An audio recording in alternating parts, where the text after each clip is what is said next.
हा संघर्ष म्हणजे फक्त एक्सरसाइज नाही, बरोबर आहे ना? हा संघर्ष सगळा तुमचा आणि आमचा. आपण जो काही लढा दिला, खरं तर त्याचा हा विजय.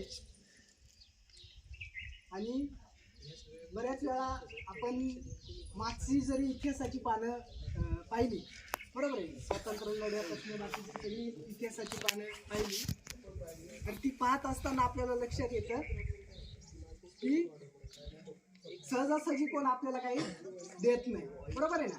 आपले जे काही हक्क आणि अधिकाराचं जे असतं ते आपल्याला लढून मिळावं लागतं, बरोबर आहे ना?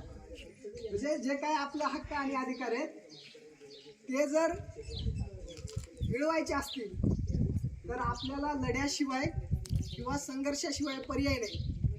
संघर्ष कुठल्या पद्धतीचा असतं ते काल तुमच्यासोबत काल देखील बोललोय, ते काय पुन्हा आता बोलत नाही. परंतु आपल्या न्याय हक्कांसाठी लढत असताना आपला अभ्यास आणि संघर्षाचा जो काही SFIचा नारा आहे तो देखील आपल्याला पुढे घेऊन जायचे. आणि मला वाटतं जे काही मुद्दे सुटले, बरोबर ना, जवळपास पाण्याचा महत्त्वाचा मुद्दा होता तो सुटलेला आहे. बाकीचे जे काही किरकोळ मुद्दे आहेत त्याच्याबद्दल मगाशी जे काही 5-7 जणी होत्या त्यांच्यासोबत मॅडमची चर्चा देखील झालेली. मॅडमनी पण सांगितले की या दिवसात या कालावधीमध्ये त्या पूर्ण करणार आहेत. आणि त्यामुळं आपण जो काही लढा दिला, तुम्ही जे काही काल जी काही एकजूट दाखवली, सकाळी अधिकारी आल्यानंतर, तर काल जी काय तुम्ही हे सगळी एकजूट दाखवली, रात्री ज्या पद्धतीनं तुम्ही सहाय्यक प्रकल्प अधिकाऱ्यांशी बोललात ते अत्यंत महत्त्वाचं. सकाळी आपल्याला माहिती आहे, सकाळी देखील आल्यानंतर प्रकल्प अधिकारी साहेबांचा जो काही पहिला म्हणजे तुम्हाला वाटलं की आता काही खरं नाही, हे आले ना, म्हणजे ज्या पद्धतीनं ते आले आणि ज्या पद्धतीनं बोलत होते तर त्याचा आम्हाला अनुभव आहे. ठीक आहे, म्हणलं आले तर बोलू द्या, आधी त्यांचं काहीतरी होऊ द्या. म्हणजे हे आपण लक्षात घेतलं पाहिजे. म्हणजे कुठलाही अधिकारी जेव्हा एखाद्या आंदोलनाला सामोरं जातो किंवा विशेषतः विद्यार्थ्यांचं आंदोलन असल्यावर त्याची काय भूमिका असते, हे माझे विद्यार्थी आहेत आणि मी माझं पाहिजे, अशीच होती की नाही सकाळची भूमिका, बरोबर आहे ना? आम्हाला म्हटले की तुम्ही बाहेर जावा, मी म्हटलं जातो बाहेर. आता एक महाशय आले कॉम्रेड, ते म्हटले काय म्हटले, तुम्ही जर बाहेर गेला तर बघू, पुन्हा गेट मध्ये आत यायचं नाही, हॉस्टेलमध्ये राहायचंय का? म्हणजे लोकप्रतिनिधी देखील असे काय बिनडोक असतात, बिनडोकपणाचं बोलणं असतं त्यांचं.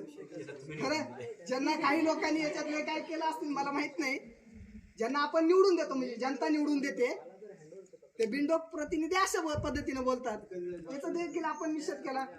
आपले जे जगण्या मरण्याचे प्रश्न आहेत, तुम्हाला आम्ही निवडून दिले, त्याच्यावरती देखील लोकप्रतिनिधींनी बोलणं ते व्यवस्थेच्या बाजूचे नाही आहेत. तर त्यांनी जनतेनं निवडून दिले की ते जनतेचे प्रश्न त्या प्लॅटफॉर्मवरती ज्या सभागृहामध्ये ते आहेत ते तिथं मांडतील, तर ते आपल्यासाठी असतात याचं देखील भान लोकप्रतिनिधींना असणं अपेक्षित आहे. दुसरा मुद्दा, ते आपण जेव्हा बाहेर येत होतो त्यावेळेस तुम्ही जी दाखवली, बरोबर आहे, तुम्ही जी एकजूट दाखवली त्याला खरं तर आम्ही सगळ्यांचा सलाम आहे, बरोबर आहे ना? एखादा अधिकारी अशा पद्धतीने वागत असेल आणि तुम्ही जी भूमिका घेताय, तुमच्या प्रश्नासाठी जी भूमिका घेताय ती अत्यंत महत्वाची असते. एखाद्याला घाबरून, बरोबर, आपल्याला काय वाटतंय आम्हाला काढूनच टाकील, असं बोलले काढले तर लगेच काढतील का?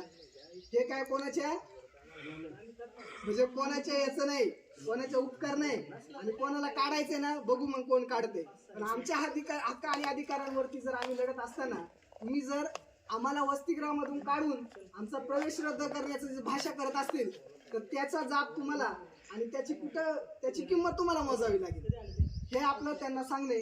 आपण वेळोवेळी ते बोलतो म्हणजे आपल्याला कोणाला भिण्याचं कारण नाही, आपण आपल्या हक्कांसाठी लढतो. भारतीय संविधानानं आपल्याला लढण्याचा हक्क दिलाय आणि त्यामुळं तुम्ही ज्या पद्धतीनं लढलात, ज्या पद्धतीनं तुम्ही जी काही हिंमत दाखवली आणि या सगळ्या याच्यामध्ये सामोरे गेलात, खरं तर हा सगळ्या आंदोलनाचा विजय होण्यामागचा हेतू आहे आणि त्या म्हणजे सफल झाला. आणि मला वाटतं की ज्या पद्धतीनं तुम्ही ही एकजूट दाखवली, हीच एकजूट येणाऱ्या काळामध्ये देखील कायम राहील.